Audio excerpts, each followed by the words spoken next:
অন্তর্বর্তী সরকারের অধীনেই স্থানীয় সরকার নির্বাচন চান জনপ্রতিনিধিরা। জাতীয় নির্বাচনের আগেই স্থানীয় সরকারের ভোট করার পক্ষে মত দিয়েছেন তারা। এক্ষেত্রে দলীয় প্রতীক না রাখারও দাবি তাদের। সকালে রাজধানীতে নির্বাচন ব্যবস্থা সংস্কার কমিশনের সঙ্গে বৈঠকে এসব প্রস্তাব দেন স্থানীয় প্রতিনিধিরা। নির্বাচন ব্যবস্থা সংস্কারের উদ্দেশ্যে এই আয়োজন। সংস্কার কমিশনের এই বৈঠকে অংশ নেন স্থানীয় সরকারের জনপ্রতিনিধিরা। এতে দাবি তোলা হয় নির্বাচন কমিশনকে আরও শক্তিশালী করার। এই সরকারের অধীনেই স্থানীয় সরকার নির্বাচনের দাবি জানান প্রতিনিধিরা।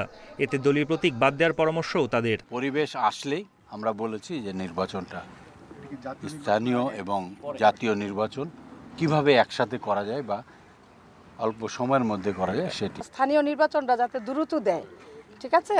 আর হলো আমরা চাই যে ওই যে দিনের ভোট রাতে হয়েছে, আমরা এই নির্বাচন চাই না। স্থানীয় নির্বাচনগুলোতে কোনো মার্কা থাকবে না, দলীয় কোনো মার্কা থাকবে না। বৈঠকে রাষ্ট্রপতি নির্বাচন প্রক্রিয়ায় সংস্কার চেয়েছেন প্রতিনিধিরা। এ সময় সংস্কার কমিশনের প্রধান জানান, শেষ দিন পর্যন্ত প্রস্তাবনা নেওয়া হবে। এই মাসের মধ্যেই প্রতিবেদন দেয়া হবে। বর্তমানে যে অন্তর্বর্তীকালীন সরকার আছে তার অধীনে হওয়া উচিত, এবং অনেকেই প্রথমেই স্থানীয় সরকার নির্বাচন তারপরে জাতীয় নির্বাচনের কথা বলেছেন। আমরা একদিন পর্যন্ত নেব, কারণ পরিচালিত করার সুযোগ থাকবে আমাদের। আশা করি 31 তারিখের মধ্যে আমরা শেষ করতে চাই। স্থানীয় সরকারকে স্বাধীন ও শক্তিশালী করার দাবিও জানান প্রতিনিধিরা। দাবি করছি না, কোনো প্রস্তাব করছি না। বন ইবনে কামাল, ইন্ডিপেন্ডেন্ট নিউজ, ঢাকা।